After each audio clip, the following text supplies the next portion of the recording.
Alerta ciudadanos y ciudadanas. A partir de este momento, todo el mundo a sus casas. Todos a mirar la TV, a comer mucho, alcohol en gel en la mano y a... No. ¿Para qué estamos diciendo? Vamos de vuelta. Carlos, ¿me subís al retorno?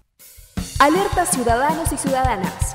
A partir de este momento, todos con el volumen bien alto. A partir de este momento, comienza BSO, Banda Sonora Original. Temporada 9. Do you really think you have a chance against us, Mr. Cowboy? Somos radio. Yeah! Somos textos. Who's got my goddamn cigarette? Somos experiencias. Tell me, do you believe? Somos música. You know what I'm talking about, you fucking cockroach.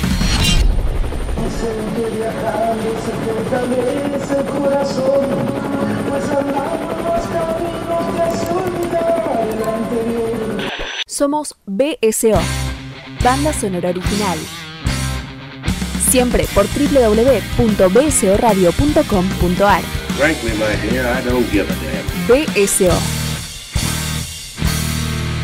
Una plaga que combate otras plagas. Keep the change, you filthy animal.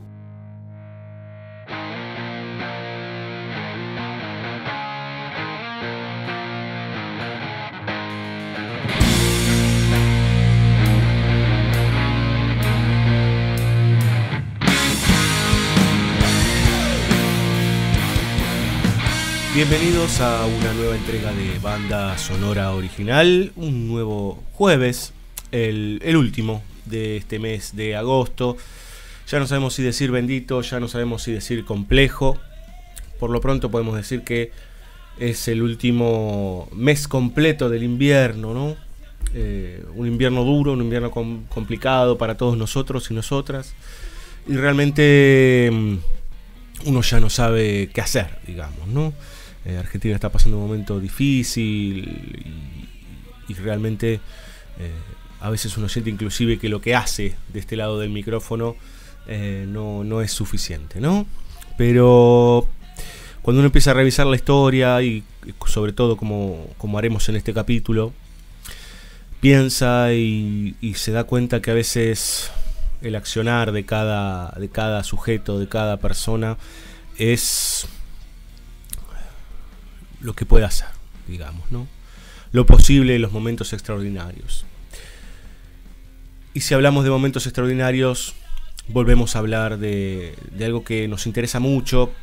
Decir me gusta es todo un tema, pero que nos interesa mucho como eje porque se han cumplido 75 años de su finalización. Agosto es un mes muy especial porque es el borde de la culminación, es el precipicio, podríamos decir, o en tal caso el regreso a una presunta normalidad. Y además de eso, el 6 de agosto se cumplieron también 75 años de Hiroshima y Nagasaki. Estamos hablando de la Segunda Guerra Mundial. Esta es la última entrega de la Segunda Guerra Mundial en películas.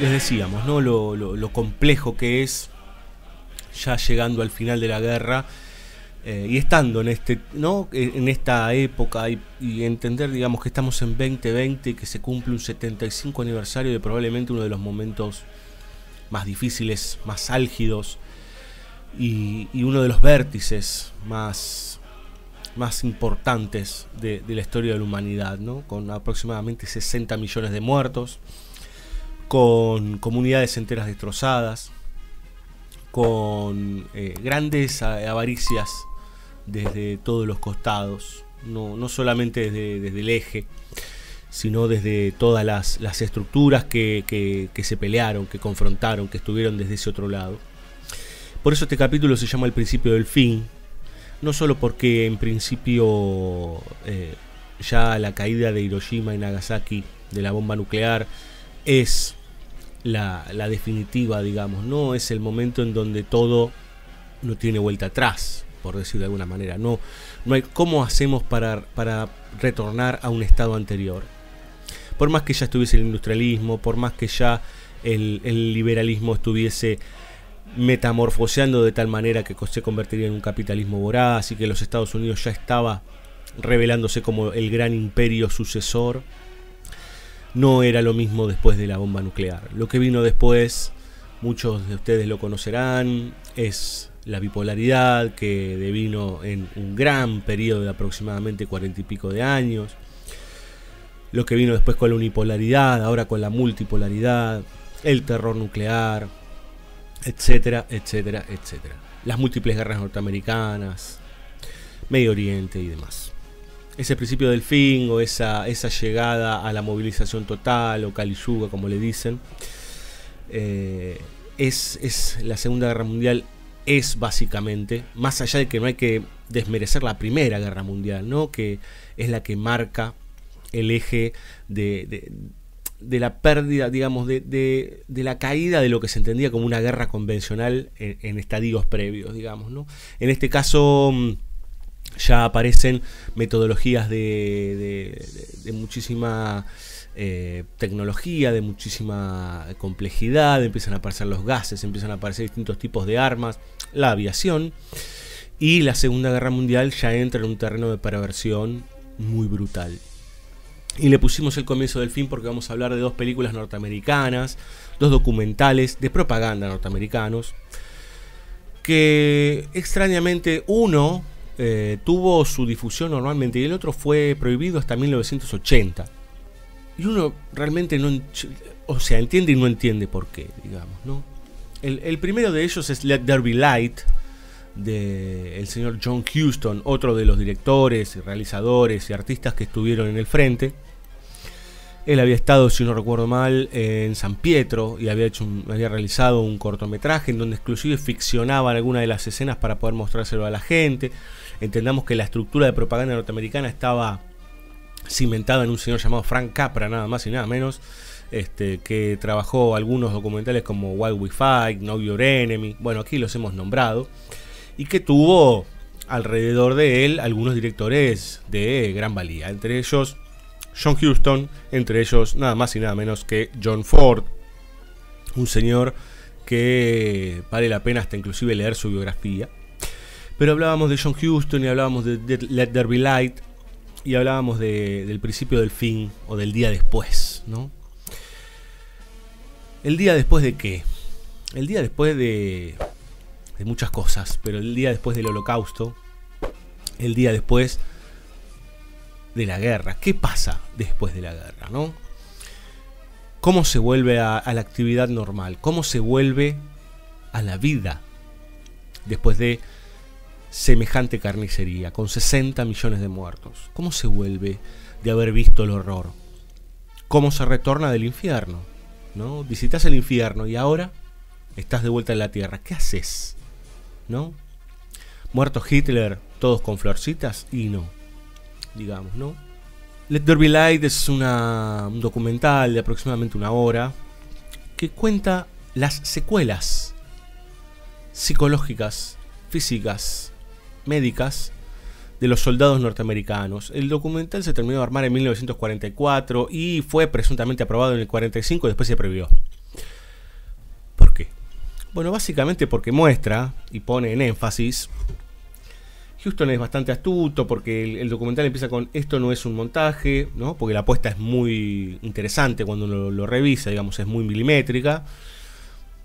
Esto no es un montaje, esto no es una puesta en escena, esto en realidad no es que estamos poniendo actores y actrices, sino que en realidad lo que estamos haciendo es documentar. Bueno, allí está toda la discusión sobre documental y ficción, algo de eso hablamos con Leni Riefenstahl en El Triunfo de la Voluntad. Lejos está esta obra, digamos, de la magnificencia malévola, digamos, del Triunfo de la Voluntad, pero sí es muy poderoso, muy poderoso, lo que refleja en los cuerpos la guerra, digamos, ¿no?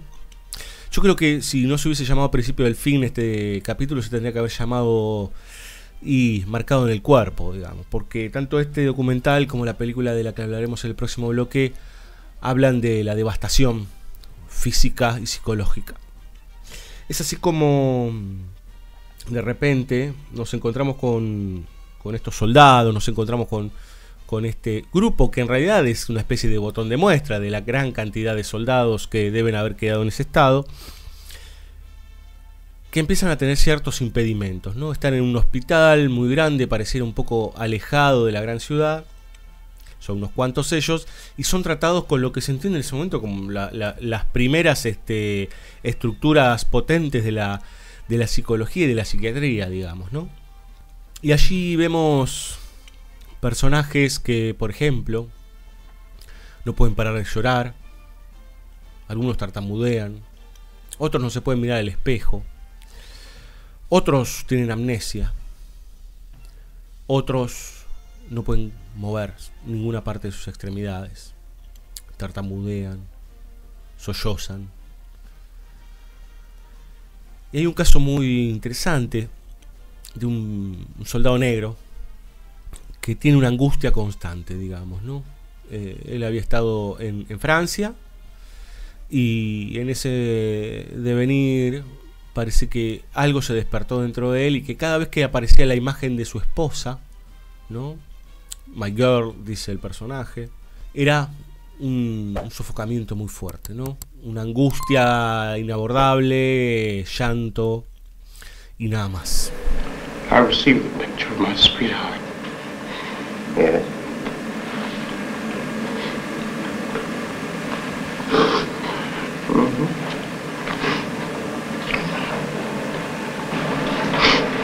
I'm sorry, I can't continue. That's all right. Griffith. Yes, sir. Come on, sit down a minute. Now, a display of emotion is all right. I'm not doing this deliberately, so please believe me. I do believe you. A display of emotion is sometimes very helpful. I hope so, sir. Sure, it gets it off your chest. You wouldn't be here. You wouldn't have been returned. As a patient, if there wasn't something upsetting you. Yes, sir. Well, now, Sorry. you say you had received a letter from your, Not a letter, sir, a photograph. A photograph, yes. Well, what about that now? Well, sir, to be perfectly honest with you, I'm very much in love with my sweetheart. She has been the one person that gave me a sense of importance, and that through her cooperation with me, we were able to surmount so many obstacles. Obviamente todo esto está trabajado desde el lugar de entrevista, ¿no? Vemos tanto al psiquiatra el psiquiatra militar como en este caso al paciente. Y a través tanto de este personaje como de otros, lo que vemos son los vestigios de la guerra. Porque de alguna manera lo que cuenta el documental, más allá de la monstruosidad que ha quedado en esos cuerpos, es que se recuperan de alguna manera, porque termina hasta bastante triunfal, digamos, algo raro en Houston. Bueno, uno podría pensar en Escape a la Victoria, digamos, ¿no? Mucho tiempo después, pero en este caso uno dice, bueno, pero termina bien de alguna forma, ¿no? Porque ahora les contaré cómo es esa escena final. Vemos cómo se van curando. Pero de alguna forma lo que cuenta es lo que está dentro nuestro, lo que queda dentro nuestro hasta el último día de nuestras vidas con situaciones de tanta complejidad. Y tal vez en estas épocas de COVID pase lo mismo. Sobre todo para algunos que hayan pasado situaciones límite, ¿no?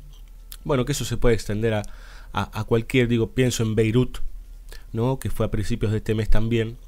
Es inolvidable, ¿no? Vas a vivir toda tu vida con eso.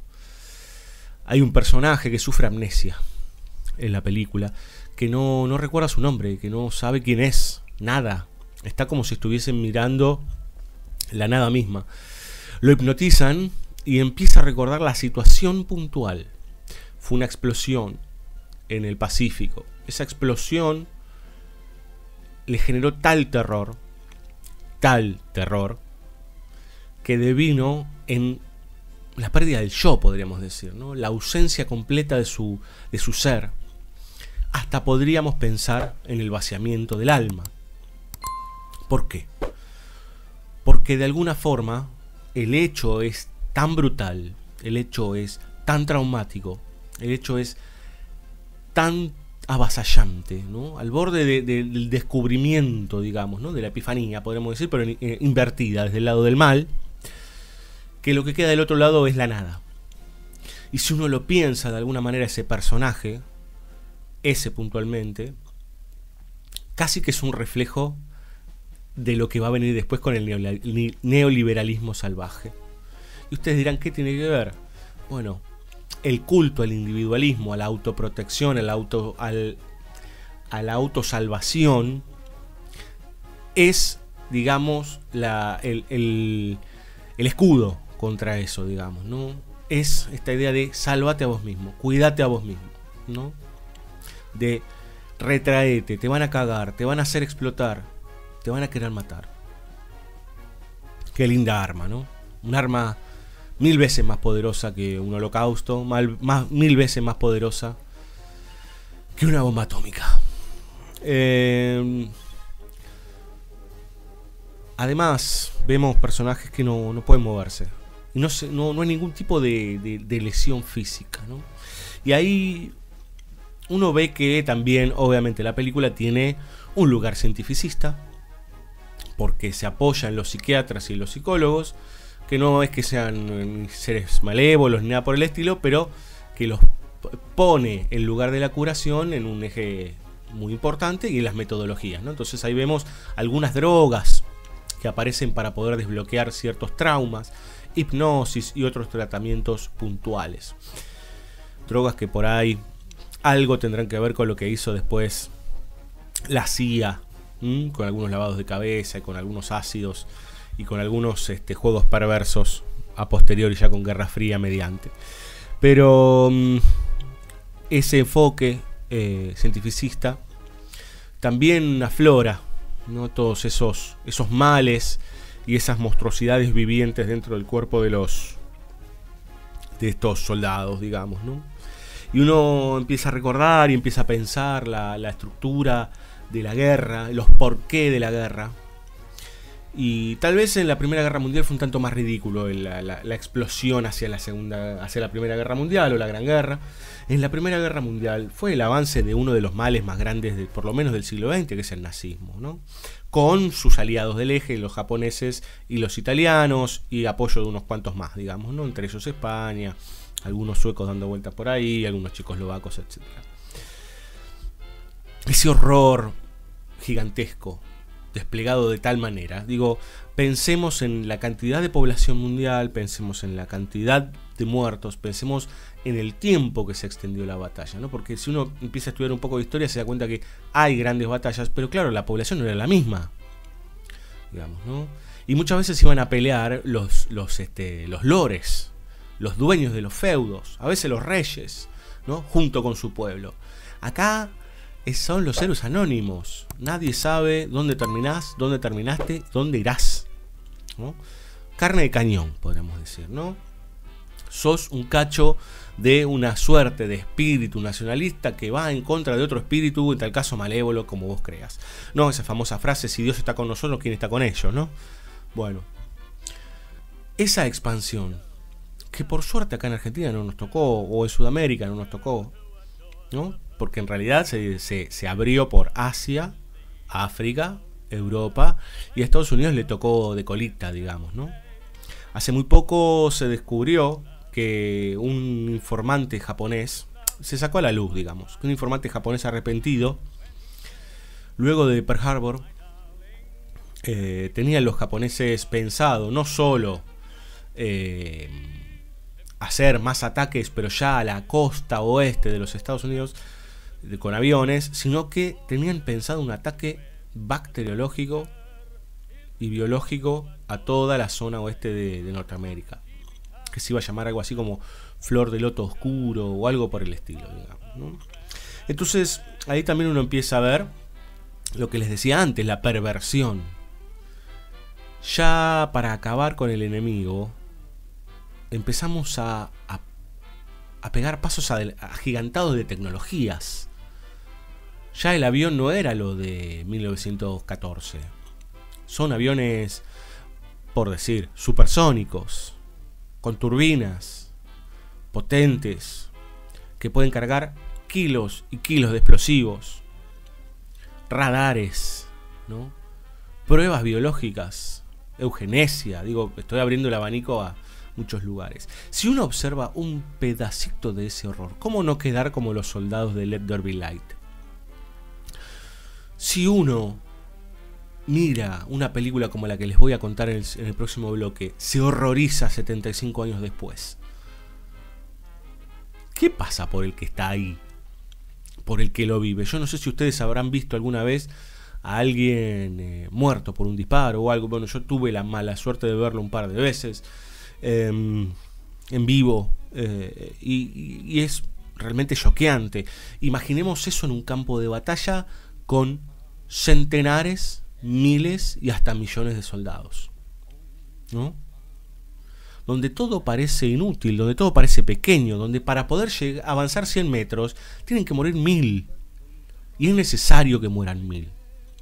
Y otros 1000 que queden cercenados y otros 1000 que queden locos. Entonces, de alguna manera,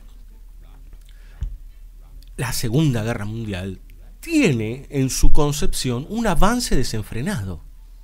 Un avance desenfrenado. Desde el mal nazi, un avance desenfrenado para dominar el mundo, como imperio, y por otro lado, todo un avance global tecnológico en busca, ¿sí?, de confrontar a ese otro, desde el nazismo hacia los que son los aliados y de los aliados hacia el nazismo. La invención del radar está ahí, por decir, ¿no? El código enigma de los nazis. O sea, altísima tecnología aparece en esa época. Y ni que hablar lo que viene después, ¿no? Porque si algo tenía Alemania eran grandísimos científicos que, punto número 1, estuvieron al borde de tener la bomba nuclear. Muchos de esos científicos fueron capturados, se la llamó la carrera científica, se les dijo, ¿no? Rusos venían desde el este tomando Alemania, los estadounidenses venían y los británicos venían desde el oeste avanzando hacia Berlín, y la operación Paperclip fue básicamente una carrera para ver quién se quedaba con los mejores científicos, nazis. Entonces no hablemos tan de buenitos de ninguno de los otros lados. En tal caso sí operaban por un mal peor. Mucho de la carrera espacial norteamericana, y en parte rusa, tuvo que ver con un señor que se llamó Oppenheimer, ¿no? Que tenía algo que ver con Alemania, que no está ligado al nazismo, pero muchos de los científicos sí ligados al nazismo fueron llevados a distintos estratos, fueron perdonados. Pensemos que 3 años después se realizaron los juicios de Nuremberg, y fueron colgados jerarcas nazis, algunos fueron increíblemente dados con una prisión, les dieron una prisión muy menor de algunos años por buena conducta, salieron, bueno. Piensen en la situación de obediencia de vida y punto final en Argentina, bueno, llevada a ese momento y lo que puede llegar a ser, etcétera, etcétera, etcétera. Hay toneladas de textos al respecto. Los testimonios son brutales. Pero volviendo a Let There Be Light, es fundamental entender que esos cuerpos de esos soldados y esas mentes no pueden avanzar porque el horror es demasiado. Porque el que está al lado, en la trinchera, se puede ir en cualquier momento. Todo es pasajero, ¿no? Y a su vez todo es novedoso. Entonces, otra vez vuelvo a lo mismo, digamos, ¿no? La condensación de esos 6 años de la Segunda Guerra Mundial, 39-45, son como el resumen violento, voraz, asesino, etcétera, etcétera, de lo que estamos viviendo en las últimas décadas. La novedad, ¿no? La ausencia del otro, el aislamiento, la pérdida de la individualidad por el individualismo, digamos, ¿no? Por el egoísmo. De alguna manera pasó eso. Y es interesante porque mucho de eso fue instaurado por los padres de la libertad. ¿Quiénes son los padres de la libertad? Los que le dijeron a John Huston, esto no sale al aire. Porque era mucho. Lo increíble es que la película termina bien. Porque muchos de estos soldados, con un gesto inclusive ya propagandístico grosero por parte de Huston, que es un buen director, pero mostrando cómo estaba antes el soldado y cómo estaba ahora, ¿no? Entonces el soldado ahora juega al béisbol y está contento y ahora vuelve a su casa. Con todo ese aire triunfal del final, no se emitió hasta 1980, no se liberó, se prohibió. ¿Por qué? Porque no se puede flaquear. Porque Estados Unidos no se puede permitir mostrarse débil. Pensemos también en nuestros héroes de Malvinas, que se fueron, cuando volvieron, se fueron a sus casas sin ni siquiera un abrazo, un aplauso, algo, un gracias, ¿no? Ese es verdaderamente increíble, ¿no? Como inclusive a esta altura del partido ya se entiende que un héroe es un pelotudo. Parte de esto. No, la nación no se puede mostrar débil. Pero ellos son héroes. Pero no podemos saber de ellos. No podemos. No podemos mostrarnos débiles ante, en este caso, los rojos, bueno, etcétera, ¿no? Así le fue a Estados Unidos, ¿no? Corea, Vietnam. Después vendría toda la oleada en Sudamérica, con todo el mal que han hecho. Ellos que estaban en contra de los sistemas totalitarios. No son un sistema totalitario porque ellos viven en democracia, pero su ejercicio global, su ejercicio de guantes, de garras, es algo muy similar. Se expandieron virtuosamente, podríamos decir, ¿no? Mucho más inteligentemente que un tipo como Hitler, que un tipo como Mussolini. Muchísimo más inteligentes, más vivos, manejando la moneda universal, el dólar, ¿no? Entonces ese poder expansivo, ese relato expansivo, esa necesidad de un otro, del otro lado, valga la redundancia, tiene que ver centralmente con que de este lado está el poder, con que de este lado está lo que vale, con que de este lado es América. De hecho, el plan Marshall, que vino después de la Segunda Guerra Mundial, fue el plan de salvataje de los Estados Unidos a las naciones que habían sufrido la guerra, que no hace muchos años terminaron de pagar, ¿no? La idea de la reactivación global. ¿Gracias a quién? Probablemente era necesario, ¿no? Porque después de eso encima vino la ONU, ¿no? Las organizaciones de Naciones Unidas, la Organización de Naciones Unidas y otro tipo de organizaciones. ¿Y qué pasó? Digamos, ¿no? Los nazis no están más. Los comunistas no están más. Siguen quedando los mismos. De hecho, hoy China, que es uno de los lugares podríamos decir uno de los mojones más importantes en contra de los Estados Unidos, de hecho tiene parte de su deuda, en realidad tampoco es comunista, digamos. ¿Qué hizo? Produjo más que Estados Unidos. Bueno, somos muchos, vamos a aprovecharlo. Es increíble, ¿no? ¿Por qué termina cayendo el muro de Berlín, digamos? ¿Por qué termina disolviéndose la Unión Soviética? Mucho tiene que ver con eso, con los brillos de colores, con todo aquello que ofrece la presunta libertad del capitalismo.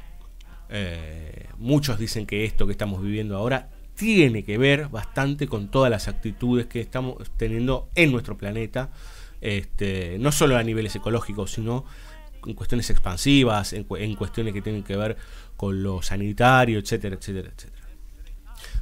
Lo voy extendiendo porque en realidad esta película, que parece muy pequeñita como Let There Be Light, es un pedacito de una cosa enorme, digamos, ¿no? Y ahí encuentra uno muchas cosas. Hay un personaje que no puede hablar, ¿no? No puede hablar.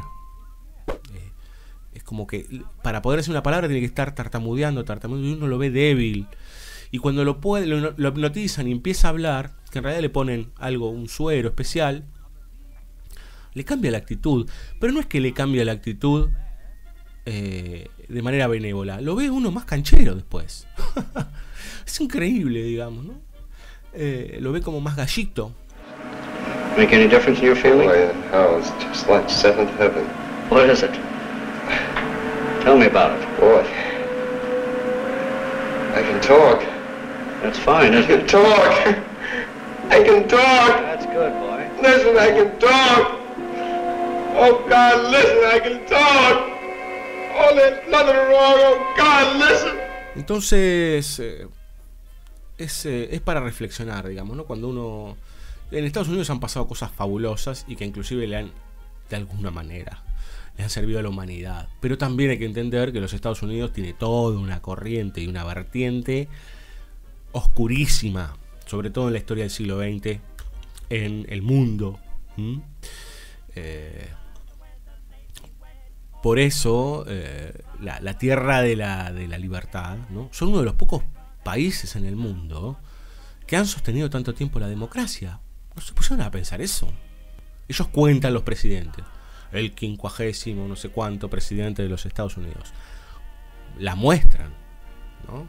Perdonen el francés, pero la muestran. Nosotros seguimos votando con un sistema bastante complejo, raro. Pero ellos nos la muestran. ¿Cuántos países hay que sostienen tanto la democracia desde hace 250 años?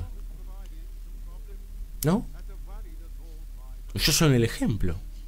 Pero a su vez son imperio. Pero a su vez son la tierra de la libertad. Pero a su vez son los que más matan negros. Digo, con una cantidad de líneas que se atraviesan dentro de su sociedad que son brutales. Con pensamientos ultraconservadores, pensamientos ultraliberales, racismo, homofobia, bueno, y podemos seguir un rato largo, digamos, ¿no? Y no es que son tantos los norteamericanos, son 300 millones. Son mucho más que nosotros los argentinos, pero digo, tienen casi la misma población que Brasil, ¿no? Pero se han convertido y han sabido capitalizar el horror. Y por eso no salió Let There Be Light. Y porque cuando salió, 35 años después, Houston se estaba por morir, la cosa estaba en otro lado, estaba Ronald Reagan, con el amigo Bush, que después, bueno, hizo todo lo que hizo, y su hijo después todo lo que hizo, digamos, ¿no? Con un intersticio en el medio con Clinton. Bueno, digamos, ¿no? Ya está, ya pasó. Es cuando empiezan a desclasificar, ¿no? Tienen la obligación de desclasificar cierta cantidad de años. Bueno, ya está, ya pasó. Listo, bueno, nos equivocamos, ¿no? Sí, ya está escrito en la historia, ¿qué vamos a hacer? Anda pidiendo disculpas por alguien que fue un forro, digamos, digo, bueno, no importa.